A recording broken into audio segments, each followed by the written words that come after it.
What is happening around there, gamers? I'm Haxor, and I want to thank you all for 1 year! 1 year! Yay! Yeah, okay. 1 year anniversary special. What I decided to give you guys today. So, I decided to start a new series. This series is called Theoretical Theater. Okay, about what's up for this series is basically I'm going to look at theories and I'm going to do my absolute hardest to debunk them. Even if they are not debunked, even if they can't be debunked. As you can see on the screen right now, I have a border. A one for me and one for the theories. If in one episode I cannot debunk the theories, then they get a point. But if I do debunk them, then I get a point. At the end of this series, I'm probably not going to have debunked any of them.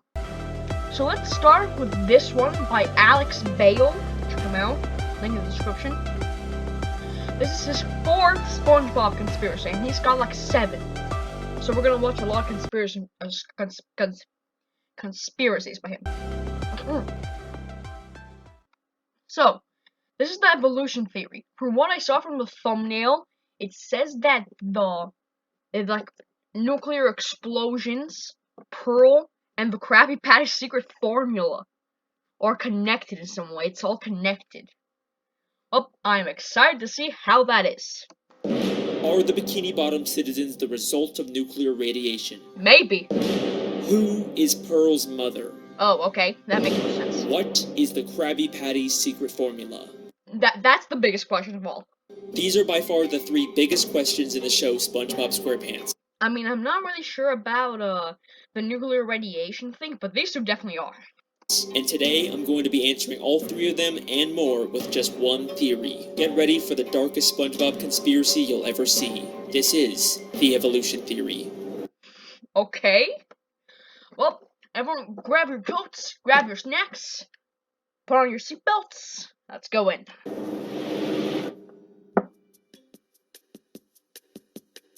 We're back with another SpongeBob conspiracy. Okay, we don't need sponsorships. The Bikini Atoll theory. I think I've heard about this. It's like the Bikini Atoll tests from like 1948 until like something I don't know.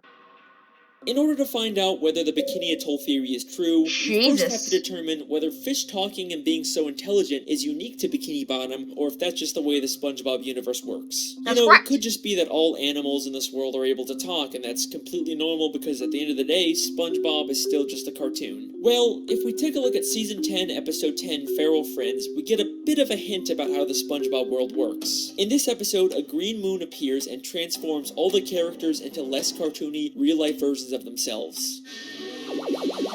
Okay, we haven't gotten to the real theoristic part. He's just saying what we'll need for the theory. So I can't debunk anything yet. But I am a pretty big SpongeBob fan, or at least I was.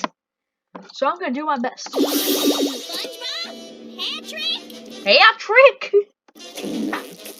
Just like in real life, they can't talk and end up trying to eat each other. The French narrator is watching all this unfold, and he says this very important line. I have been monitoring the behavior of the green moon all day. It is called Neptune's moon. Every 100 years, it de-evolves everyone in Bikini Bottom into primal fish. Every 100 years, it de-evolves everyone in Bikini Bottom into primal fish. That means that everyone's uniquely evolved. So this implies that the characters in Bikini Bottom are more evolved and were once like these primal fish. But that's right. Oh god, this is gonna be a harder series than I thought. What have I gotten myself into? This doesn't prove that the evolution only exists in Bikini Bottom. It could still be a worldwide phenomenon. Remember that bonus DVD clip I found in my television theory? It was about humans studying fish in Bikini Bottom because of we're gonna watch that theory too. Their intelligence. Land-loving scientists have tried to learn the secret. This exists? This exists? I mean, from what I saw, this guy is also a filmmaker, so he could be making this up. That was my attempt on debunking this theory. I'm gonna need more evidence than that. secrets of intelligence. Their studies led them to the sea, where the citizens of one undersea colony demonstrated a genius so enormous, the scientists felt compelled to record their actions for use in teaching mankind how to live better. This makes it sound an awful lot like the fish in Bikini Bottom actually are uniquely evolved, and it's not some worldwide phase. Then, in the SpongeBob 20-year anniversary special, SpongeBob's Big Birthday Blowout, we get a major piece of evidence for this theory. SpongeBob and Patrick take a tour of the surface world and eventually go to a fish store and see some very realistic, less evolved fish. What kind of monsters would want to keep fish folk in jail like this? They're so beautiful. They can't talk back to SpongeBob and Patrick, and they're actually able to swim freely through the water instead of being affected by gravity. They are clearly showing us that both evolved and primitive fish exist in this universe at the same time. Now, sometimes we've seen Bikini Bottom characters represented as realistic fish like this, but only when they're out of water, never while they're still in water like these fish. We even see this again in the beginning of the third SpongeBob movie, Sponge on the Run. The movie opens with a coral reef full of these realistic primal fish, but eventually we get to Bikini Bottom where the more evolved fish live. So there you go, direct proof that the citizens of Bikini Bottom are uniquely evolved. This is a very deliberate world-building choice for the creators to make. So... okay, I am, kind of, yeah. Well, I guess that kind of confirms the Bikini Atoll theory. Theory confirmed! We did it! Woo! Well... Wait a second. Wait a second. Oh. We have prehistoric Bikini Bottom, though. Like, if you're implying that the Bikini Atoll tests made this happen, prehistoric Bikini Bottom is like before Christ. Theory debunked. Haha! 1 point Raxor, let's go! Let's hold on for a second. As oh gosh, god darn it! He thought of that too! much as I'd maybe he didn't, maybe he did. Love to call this theory complete, there's actually one major piece of evidence that gives me some resistance. Something I've never seen anyone else bring up when talking about this theory. Prehistoric... Okay. I'm officially a failure. Bikini Bottom.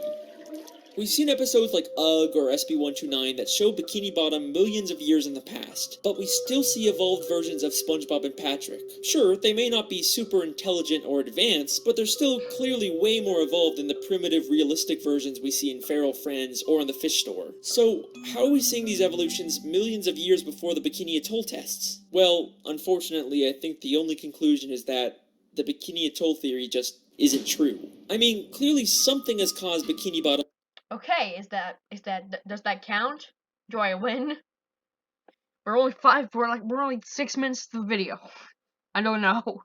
Citizens to be uniquely evolved, there's no denying that. But whatever caused it took place millions of years ago and couldn't have been the Bikini Atoll nuclear tests. Then, what really caused the evolution? In the entire show, the only thing we've seen that directly affects the evolution of characters is the Green Moon and Feral Friends. Except the French narrator specifically calls it Neptune's moon. It is called Neptune's moon. Named after the ruler of the seven seas, King Neptune. King Neptune is a character who's been around since the beginning of the sea. He's a character who the Bikini Bottom citizens view as their god. And he's a character who has the ability to change fish into other forms. What the? Oops. King Neptune used his magic to turn the fish of the sea into more evolved subjects for him to rule over. He's the one who's been behind it all this time. Now, I could spend this entire video talking about King Neptune and his weird continuity and contradictions in the show, but I'll save that for another theory. What I'd much rather talk about... Okay, this is a little hard. I have no idea why I chose, like, the hardest theory to try and debunk. This is undebunkable. Are the implications of having evolved and primitive fish coexisting in the sea. Now, we know that this evolution isn't specific to just Bikini Bottom. We've seen different cities and places far across the ocean. Wait.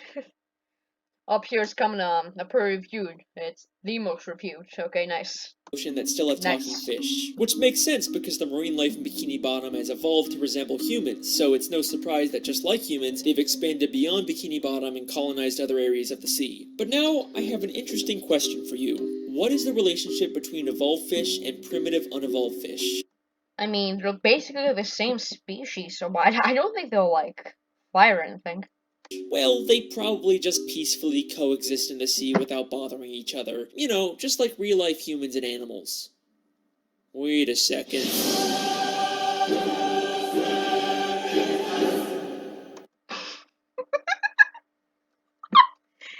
Bothering each other. You know, just like real-life humans and animals. Wait a second. Okay, we have humans burning down, like, a field. That doesn't seem to be really, like, yeah, a deforesting machine. Extreme sewage. Look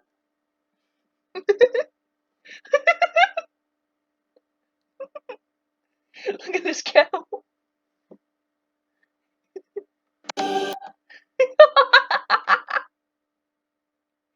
I'm pretty sure this has nothing to do with the theory, but it's so funny.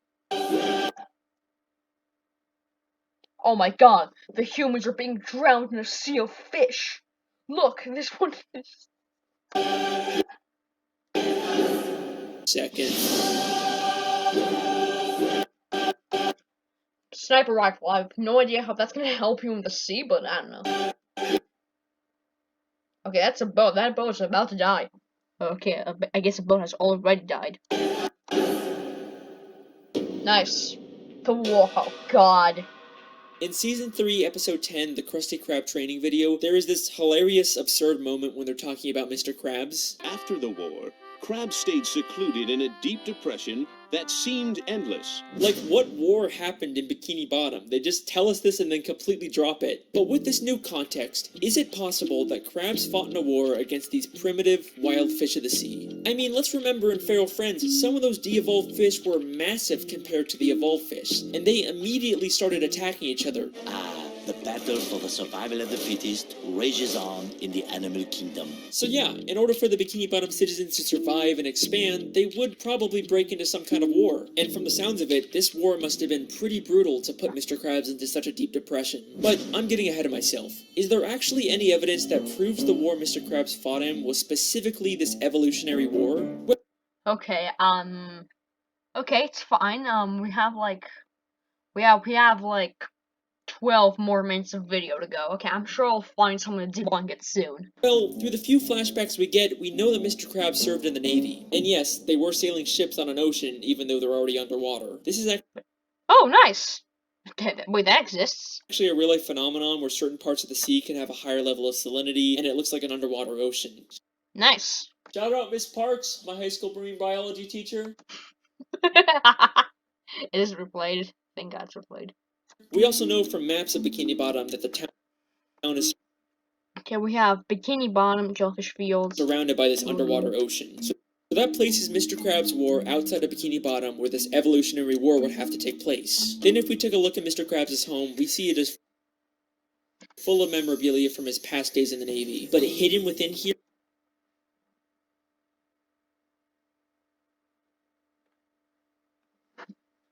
Okay, there's a picture of a whale there. Can't see anything.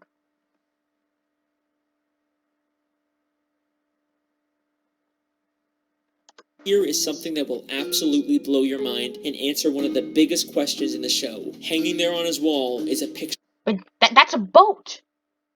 of a massive whale next to a ship. You don't think that could be... No, it can't be. No. Pearl's mother? Holy crap! Pearl is Mr. Krabs' whale daughter. The I gotta bring up the volume, guys. I don't think you guys can like hear anything. show never really explains how a crab can be the father of a whale, but most people just assume she was adopted. People have been speculating about who Pearl's biological mother is for years, and I think we finally just found our answer. We see two photos of this whale in a Hold up. Where's that? Where's that? Wait, what? Excuse me?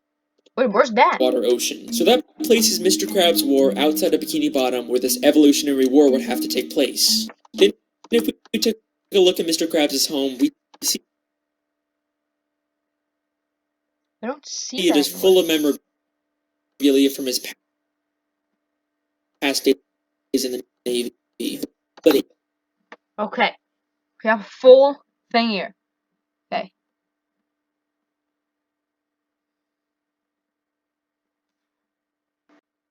Okay, I'm gonna be honest, I can't find anything.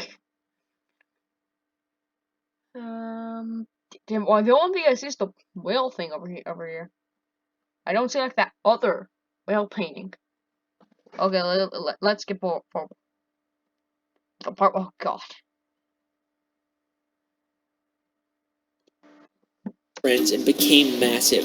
So this closer results in Bikini Bottom of the ocean before we find out who Pearl's biological mother is for years, and I think we finally just found our answer. We've seen 2 photos of this whale on a ship in Season 3, Episode 9, just 1 episode before we find out Mr. Krabs fought in a war. Since this is among all of Mr. Krabs' Navy stuff, I think we can assume that this is something he encountered, and not just some random picture of a whale on a ship above the ocean. The whale is massive compared to the ship. We've seen adult whales in Bikini Bottom before, but they are nothing compared to the size of this whale. This has a much closer resemblance to Pearl when she de-evolved in Feral Friends and became massive.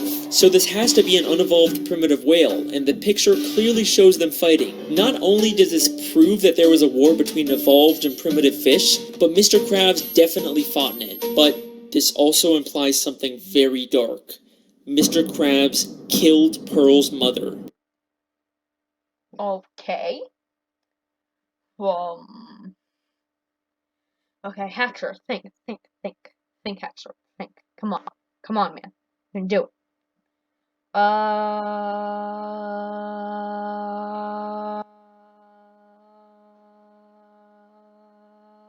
can't find anything. Okay, Alexander Baleson, you win this round.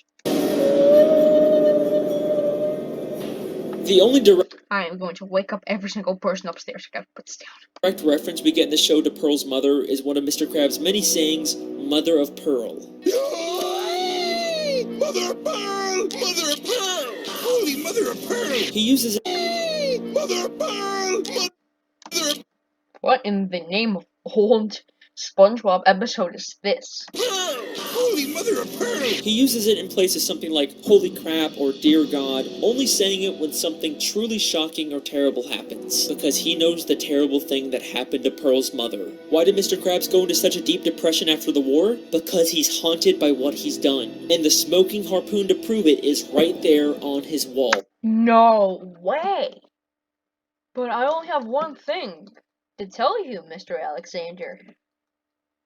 How do you know that's the harpoon that he used to kill Pearl's mother? That could just be a random harpoon from his days in the Navy. This doesn't prove it, and it's not like it has blood on it. What am I talking about? But you guys know what I mean, right? Okay, fine. So, that leaves us with an important question. Why did he adopt Pearl? After he killed her mother, oh my god, I need to censor the screen. That's a lot of blood. He probably realized she had an infant daughter who had the evolutionary genes. Instead of leaving her to die, nice. probably realized she had an infant daughter the comic clearly who had the evolutionary genes. Instead of leaving her to die, he adopted her as his own, all while keeping the dark secret that he was responsible for her mother's death. His own. I know I'm supposed to debunk it, but I'm pretty sure that I know that I have another way for it to be true. Over here, he feels sad because he's just adopted Pearl and he remembers what he's done. I know I'm supposed to debunk it, but now that I said it, I hate myself. Dark secret that he was responsible for her mother's death. Woo! Childhood ruined yet? No. Well, don't worry. There's still time for this theory to get even worse. Still here?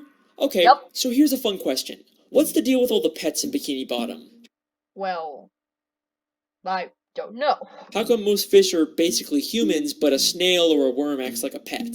Well, just like humans have domesticated wild animals, it should be no surprise that evolved fish have domesticated primitive fish as pets. Unlike the massive primitive fish that the Bikini Bottom citizens had to go to war with, there's also smaller primitive fish like jellyfish, snails, spirit worms, seahorses, and clams that the Bikini Bottom citizens were able to form a symbiotic relationship with. Aww, and I thought you said this was gonna be the dark part, Alex. They're living peacefully together. That's nice. Okay, you got me. Here's another fun question. Where do the citizens of Bikini Bottom get their food?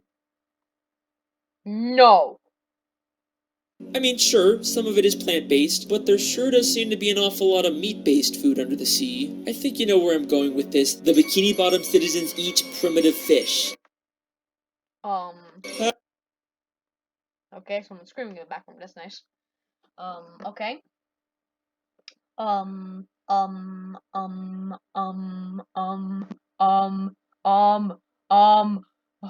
you can do this, okay. Okay. So you know in that one episode of SpongeBob, I don't remember the name, where like Patrick, SpongeBob, and Squidward are stuck in a forest, and like an airdrop comes from the sky carrying tons of food? Yeah, that's oh my god, what I'm talking about. The airdrop is inside of the water. Fine. Haha, it's not cannibalism if they're less evolved I was not even thinking about that. than you, right? There's no moral dilemma there. In Season 3, Episode 13, we see direct proof of this when the characters go fishing for primitive clams. This is something completely normal in this world. And then there's the chum bucket, which sells chum. Chum is literally just ground up fish. The show isn't even hiding this. Now, we don't really see too much of the meat harvesting side of Bikini Bottom, and I'm not surprised they're keeping it on the DL, you know, with the whole cannibalism thing, but there is one secret to making food that is kept more secret than anything in Bikini Bottom. The best kept secret in the entire show. You already know what I'm gonna say. The Krabby Patty secret formula. Throughout the show, there's been lots of contradictory evidence about the Krabby Patty secret formula. In Season 4, Episode 7, Mr. Krabs says it's an old family recipe. Your mother knows the Krabby Patty formula? Of course she does! It's an old Krabs family recipe! But in Season 5, Episode 1, apparently Mr. Krabs discovered it on his own by accidentally mixing random ingredients together.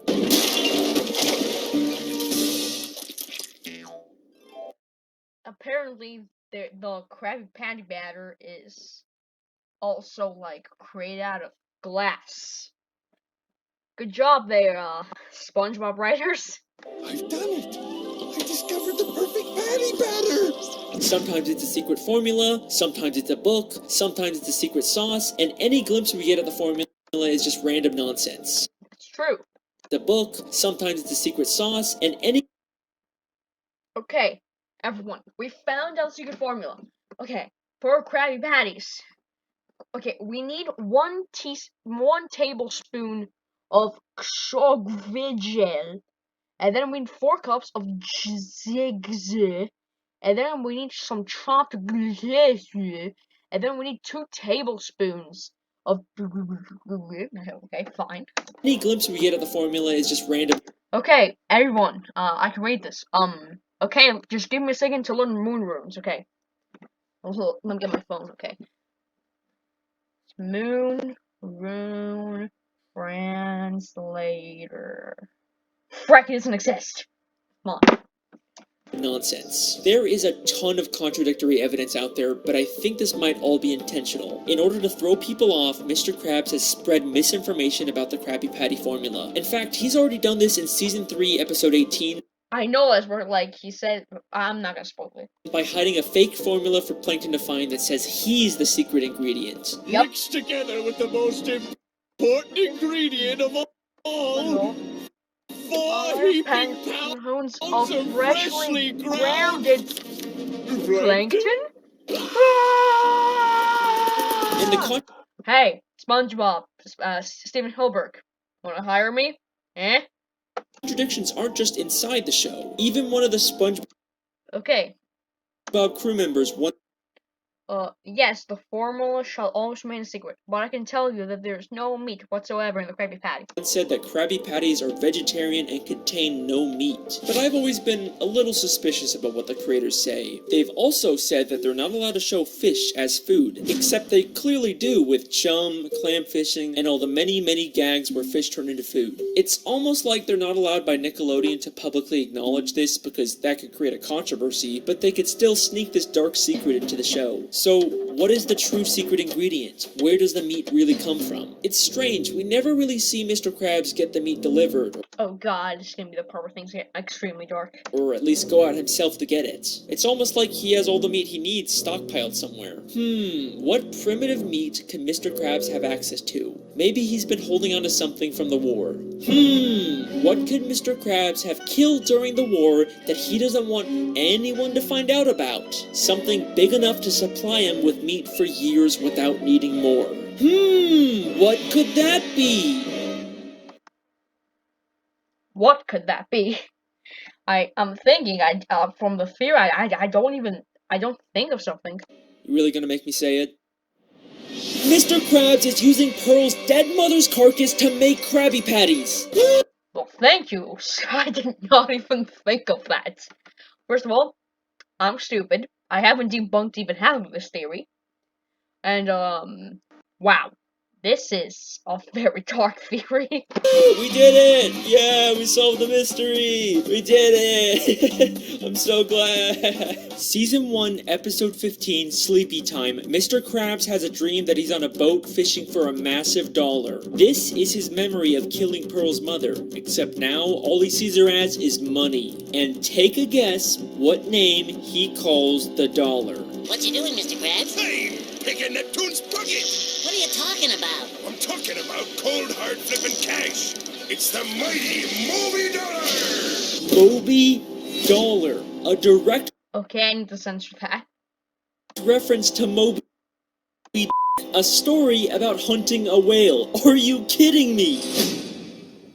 And that is the evolution theory. I warned you guys this would be a dark one. The Bikini Atoll theory, King Neptune, Pearl's mother, the Krabby Patty formula, we hit everything in this theory. Even if you don't agree with all of it, you gotta admit a lot of this makes sense. Eugene Krabs' aspirations for money and greed have caused him to do terrible things. At least his love for Pearl seems to be real, so maybe there's some small amount of good in him. And even though Pearl's mother probably provides tons of meat, eventually he's gonna run out and he'll have to face what he's done. Well, unless of course there's another whale he has access to. No, I don't believe. I do not believe you. You can give me as much proof as you want. I'm not believing it. Nope, no. I hate this music so much. I just had shivers down my spine. No. No. Mr. Krabs wouldn't do that. That's what I'm saying, bro. He loves Pearl. He's not just raising her for Krabby Patty meat. Even Mr. Krabs isn't that much of a monster. Yep. No. Don't show me the proof. I've ever seen. No, don't show me the proof. To the sweetest sound I've heard, I'd gladly give up everything for all the money that I've earned. Wow. Huh. Well, alrighty then, that's the end of that theory. Just gonna end it here before there's any more dark plot twists. You guys have been insanely supportive with these SpongeBob theories, so I guess I have to make more. I've been your host, Alex Bale. Thanks for watching. Just from what I see, this guy's like a filmer, and he makes like a film called "Don't Feed the Moose," the Muss, whatever. Hey. Just want to let you know that I think I'm gonna take a break from the SpongeBob videos for a little bit. Okay, nice. Oh, he's not talking to us. It's not you. I mean, the videos are great. People love them. It's just, I think I want to go back to making actual films for a bit.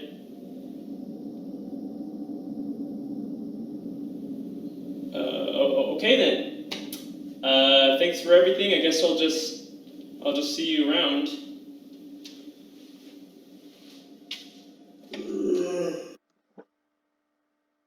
Okay.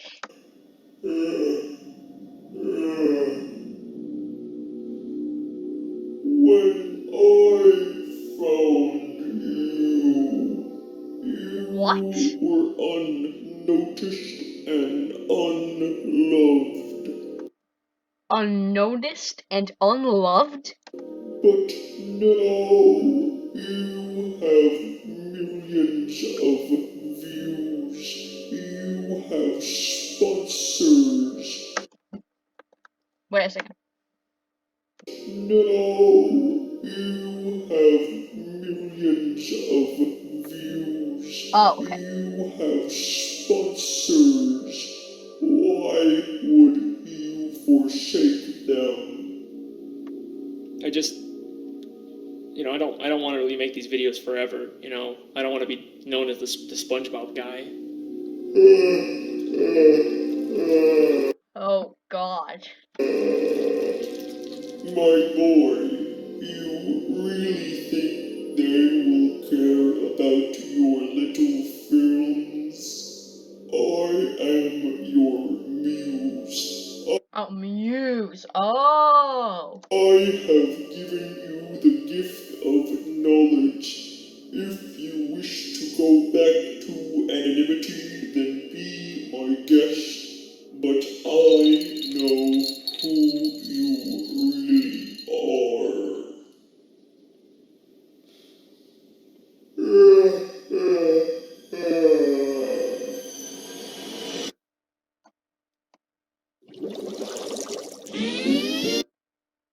Okay.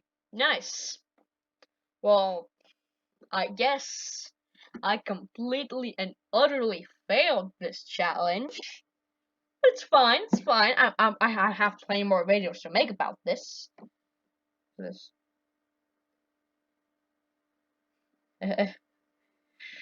Okay, anyways, I'll see y'all next time. Bye bye.